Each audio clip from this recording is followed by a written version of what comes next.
Dans ce numéro, qui fait suite à l'épisode sur les smartphones pliants de type Z Fold, on parle aujourd'hui des smartphones qui se plient en mode Z Flip. Bonjour et bienvenue sur Maxilux, c'est Maxence. J'espère que vous allez bien.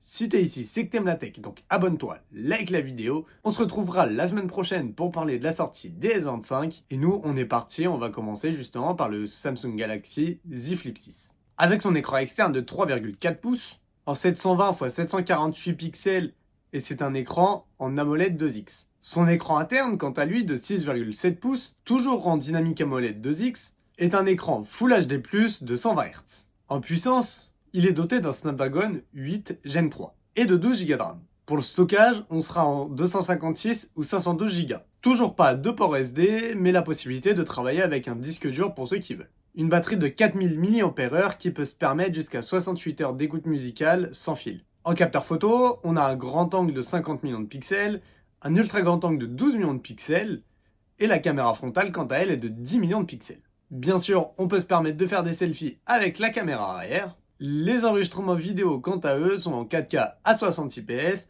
ou les ralentis en Full HD+, à 240 IPS. Pour la connectivité, on sera en Bluetooth 5.3, Wi-Fi 6E, et l'USB-C en 3.2 Gen 1. Pour les couleurs qu'on retrouvera partout dans le commerce, on aura du gris, du jaune, du bleu et du vert d'eau. Et uniquement sur Samsung.com, on aura du noir carbone, du blanc et du pêche. Pour les prix, en 256 Go, on sera à 1202,05 € et en 512 Go, on sera à 1322,05 € sur le site Samsung.com. Pour le design, comme vous voyez sur cette image, on se retrouve avec un smartphone qui a un dos assez sympa, avec l'écran qui ne sera pas autour des caméras, comme le font ses concurrents, donc un écran qui a encore des bordures, et ce qui fait que l'écran est aussi petit.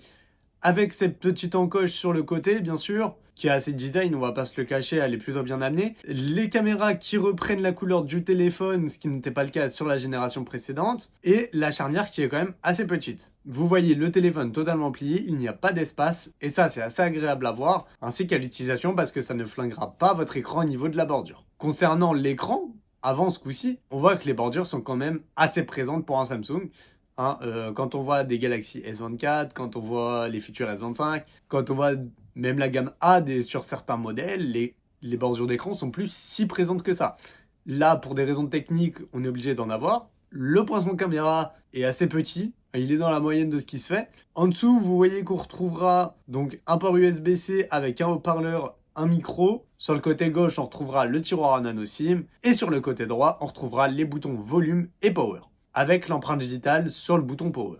Le Xiaomi Mix Flip, donc Xiaomi qui lance leur ultra haut de gamme en version pliante, avec un écran externe de 4,01 pouces en 120 Hz, avec une luminosité maximale de 3000 nits, et qui est équipé de la technologie Xiaomi Shield Glass, donc qui est une technologie un peu comme le Ceramic Shield chez Apple, pour protéger l'écran. L'écran interne, quant à lui, de 6,86 pouces, avec un rafraîchissement adaptatif entre 1 et 120 Hz, un écran LTPO et une luminosité maximale de 3000 nits. Toujours, on a un écran très lumineux et peu énergivore. En puissance, on retrouvera toujours un Snapdragon 8 Gen 3 avec 12 Go de RAM en LPDDR5X, un stockage unique de 512 Go, pas de port SD, toujours la possibilité de travailler avec un disque dur. Pour les capteurs photo, on aura un grand angle de 50 millions de pixels, un téléobjectif aussi de 50 millions de pixels. Le zoom du téléobjectif, lui, n'a pas été communiqué par Xiaomi sur son site officiel français. Une caméra selfie de 32 millions de pixels. Les vidéos arrière en 8K à 24 IPS ou en 4K à 60 IPS.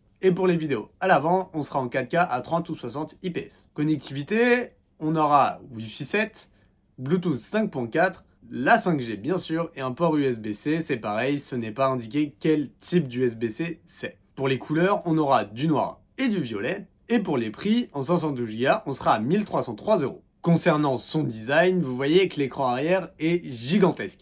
Il y a très peu de bords. Bon, après, il y a les deux caméras qui sont vraiment situées en plein milieu de l'écran. Mais on a un écran qui a très peu de bords. Et franchement, à voir comme ça, c'est appréciable, c'est magnifique.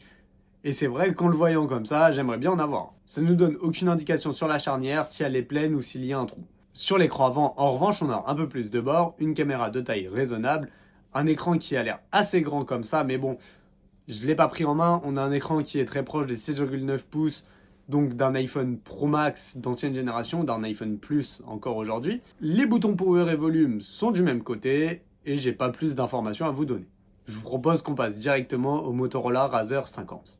Avec son écran de 6,63 pouces en AMOLED flexible, un rafraîchissement de 90 Hz et une luminosité de 1700 nits, et son écran principal en interne, en AMOLED pliable, un rafraîchissement à 120 Hz, une qualité d'affichage en Full HD+, et une luminosité ce coup-ci de 3000 nits, on a deux écrans qui sur le papier peuvent rivaliser avec les plus grands. Pour la puissance, en revanche, on a un MediaTek Dimensity 7300X avec 8 Go de RAM en LPDDR4X. Là, par contre, sur le processeur et la RAM, on n'est pas sur ce qui se fait de mieux, je vous l'accorde. Pour le stockage, 256 Go pour tout le monde, pas de port SD, mais la possibilité de travailler avec un disque dur, heureusement, à ce tarif-là. Une batterie de 4200 mAh, une recharge à 30 watts, en revanche, pas d'indication par Motorola sur l'autonomie. Pour les capteurs photo, un grand angle de 50 millions de pixels, un ultra grand angle de 13 millions de pixels et un capteur selfie de 32 millions de pixels. Les vidéos avant et arrière sont en 4K à 60 IPS. Connectivité, on aura du Wi-Fi 6E, du Bluetooth 5.4, de l'USB-C 2.0,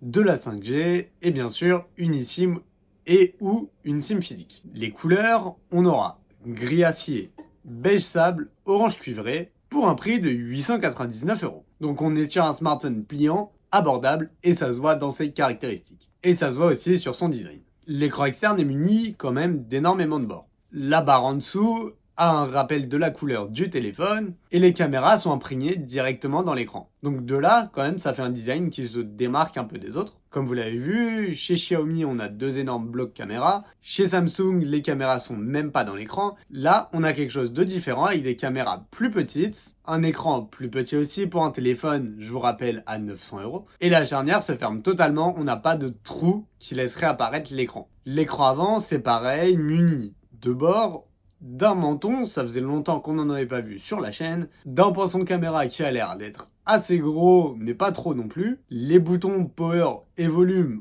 ont l'air d'être tous les deux sur la tranche droite du téléphone. En dessous se logera le port USB-C et sur le côté gauche, quant à lui, se logera le tiroir à nano SIM. Et on va finir avec le haut de gamme de Motorola, le Razr 50 Ultra. Avec un écran externe de 4 pouces en 120 Hz, qui peut monter jusqu'à 165 Hz en mode jeu, un écran avec une technologie AMOLED flexible et une luminosité jusqu'à 2400 nits, un écran interne de 6,9 pouces jusqu'à 165 Hz aussi en AMOLED pliable ce coup-ci avec une luminosité maximale de 3000 nits, un Snapdragon 8S Gen 3, 12 Go de RAM en LPDDR5X, pour le stockage, 256 ou 512 Go, pas de port SD, la possibilité de travailler avec un disque dur, vous connaissez la chanson à force, une batterie de 4000 mAh, avec une recharge filaire de 45 watts, vendue séparément, une recharge sans fil 15 watts, une recharge inversée 5 watts, et toujours pas de communication sur l'autonomie